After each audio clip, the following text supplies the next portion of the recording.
Hi friends, இன்றைக்கி ஒரு சூப்பரான நம்ம பாட்டி மருந்து பார்க்க போகிறோம். பாட்டி கை மருந்து, பழைய காலத்து மருந்து தான். இப்போ யாருமே அதை ஃபாலோ பண்ணுறதில்ல. இப்போ நீங்கள் இந்த வீடியோ பார்த்து கண்டிப்பாக ஃபாலோ பண்ணுங்கள், ரொம்ப உதவியாக இருக்கும்னு நினைக்கிறேன். அந்த காலத்தில் பார்த்திங்கன்னா நம்மளுக்கு வாய் பித்தம், புளிப்பு, சளி தொந்தரவு இதெல்லாம் இருக்கும். அடிக்கடி உடம்பு முடியாமல் போகும். அதுக்கு என்ன மெயினான காரணம் பார்த்திங்கன்னா புளிப்பாகும், அதுக்கப்புறமா சளி பிடிக்கும், அப்புறம் காய்ச்சல் வந்துடும். இந்த மாதிரி தான் நம்ம உடம்பு கெட்டு போகும். இந்த மாதிரி கெட்டு போகாமல் இருக்கிறதுக்கு தான் அந்த காலத்தில் பெரியவங்களாம் நமக்கு பித்த மருந்து அப்படின்னு அவிச்சு தருவாங்க. இந்த பித்த மருந்து நீங்கள் பார்த்தீங்கன்னா யார் வேணாலும் குடிக்கலாம். 6 வயசுலேருந்து 60 வயசுக்கு மேலே குடிக்கலாம். இது பார்த்திங்கன்னா ரொம்ப ஹெல்த்தியானதாக வீட்டில் இருக்கிற பொருள் வச்சு தான் செய்ய போகிறோம். எந்த சைடு எஃபெக்ட் எதுவுமே இது கிடையாது. பழைய காலத்தில் நம்ம பாட்டி மருந்து எப்படி செய்யலான்னு பார்க்கலாமா? இதே நான் பித்த மருந்தை ஒரு 6 வருஷத்துக்கு முன்னாடி போட்டிருந்தேன். மொதல் சேனல் ஆரம்பிக்கும் போது அது 50,000 வியூஸ்க்கு மேலே போயிருந்துச்சு. நான் வீட்டில் அடிக்கடி இது செஞ்சு பிள்ளைகளுக்கும் கொடுத்து நானும் குடிப்பேன். பித்த மருந்து ரொம்ப நல்லா உடம்பை ஹெல்த்தியாக வச்சுக்கிறோம். இப்போ இதுக்கு என்னென்ன தேவைன்னு பார்த்துடலாமா?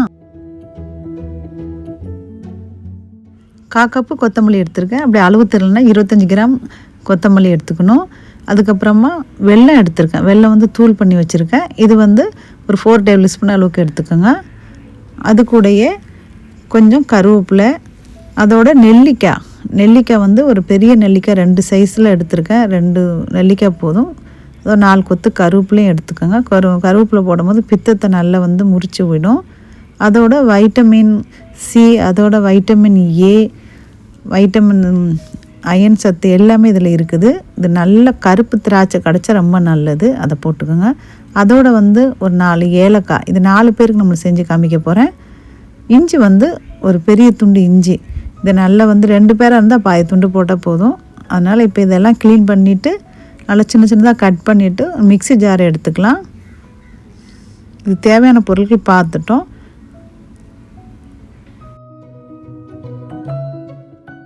இஞ்சி ஸ்கின்னெல்லாம் ரிமூவ் பண்ணிவிட்டு நல்லா சுத்தமாக கழுவி எடுத்துக்கோங்க, சுத்தமான தண்ணியில். இப்போ இது கொஞ்சம் அளவுலாம் ஒரு பயம்லாம் ஒன்றும் கிடையாது. இது இப்போ போடுறது நெல்லிக்காய் சின்ன கட் பண்ணுங்க. அப்புறமா அதோட விதையை நம்ம அவிக்கும் போது அது ஒன்றா சேர்த்து போட்டுக்கலாம். கருப்பு திராட்சை எடுத்து வச்சுருந்தாலே அதையும் போட்டுக்கலாம்.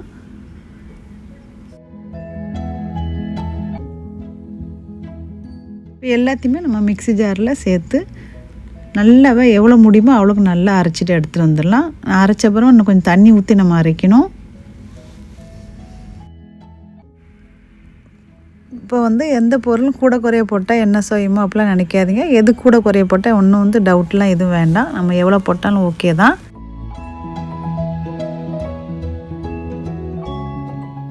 இப்போ மிக்ஸி ஜாரில் நல்லா 4 பல்ஸ் வச்சு எடுத்துகிட்டு வந்துட்டேன். இன்னும் கொஞ்சம் தண்ணி ஊற்றி நல்லா அரைச்சி எடுத்து இப்போ இதுக்கு 2 லிட்டர் தண்ணி ஊற்றி வேக வைக்க போகிறோம். அதனால் தாராளமாக தண்ணி ஊற்றி நம்ம மிக்ஸியில் அரைச்சிக்கலாம். இப்போ உங்களுக்கு ஒரு டவுட் இருக்கும், இது எப்போ குடிக்கலான்னு. பிரேக்ஃபாஸ்ட்டுக்கு அப்புறமா குடிங்க. நம்ம மத்தியானத்துக்கு மேலே கூட நீங்கள் குடிக்கலாம். நைட்டில் கூட இந்த மாதிரி அரைச்சி நல்லா வேக வச்சு நீங்கள் வச்சுட்டு கூட காலையில் லைட்டாக சூடு பண்ணி நல்ல ஒரு டீ சாப்பிட்ற மாதிரி நீங்கள் குடிக்கலாம். அந்த மாதிரி உடம்பு நல்ல சுறுசுறுப்பாக இருக்கும், நல்லா ஹெல்த்தியாக ஃபீல் பண்ணலாம். மெயினாக யாருக்கு இது கொடுக்கலான்னா, அதிகமாக டீ காஃபி குடிக்கிறவங்க, பால் குடிக்கிறவங்களுக்குலாம் இந்த பித்த மருந்து ரொம்ப ஹெல்ப் பண்ணும். ஏன்னா சில நேரத்தில் நம்ம நாக்கு அப்படி சப்பும் போது புளிப்பு தன்மை நிறைய தெரியும், கசப்பாக இருக்கும் தூங்கி முழித்த உடனே. அவங்களுக்கெல்லாம் கொடுத்துட்டு வரும்போது நல்ல கசப்பு தன்மை கம்மியாகும். காலைல ப்ரஷ் பண்ணும் போதே கசப்பு தன்மை இருக்கவே இருக்காது. ட்ரை பண்ணி பாருங்கள். தாராளமாக தண்ணி ஊற்றி இப்போ வேக வைக்க போகிறோம்.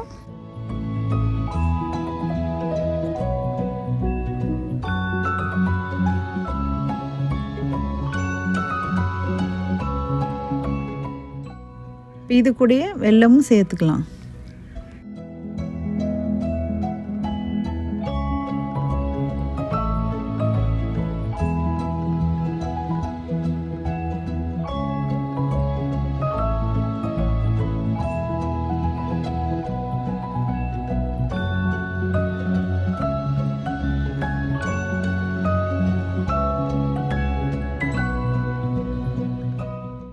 இப்போ மீடியம் ஃப்ளேமில் வச்சுட்டு ஒரு 5 நிமிஷத்துலேருந்து 10 நிமிஷம் வரைக்கும் நல்லா கொதிக்க வச்சுக்கணும். ஆனால் பொங்கி வடியும். அதனால் வந்து ஸ்டவ்வை வந்து லோ ஃப்ளேம்லேயே வச்சுக்கோங்க. கொதிச்ச ஆரம்பித்த உடனே கொஞ்ச நேரத்தில் பார்த்திங்கன்னா கலர் சேஞ்ச் ஆகும். நல்ல வாசமாக இருக்கும், மணக்கும் போதே குடிக்கணும்னு தோணும். நல்ல டேஸ்ட்டாகவும் இருக்கும் குடிக்கிறதுக்கு.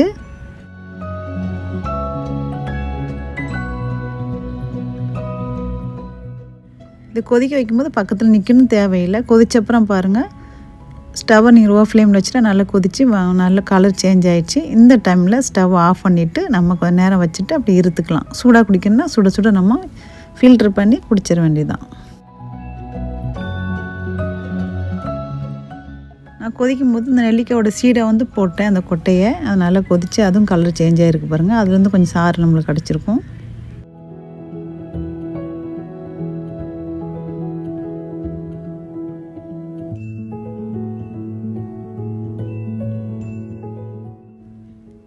இப்போ நீங்கள் அல்சர்லாம் இருந்துச்சுன்னா இஞ்சி வந்து கம்மி பண்ணிக்கோங்க.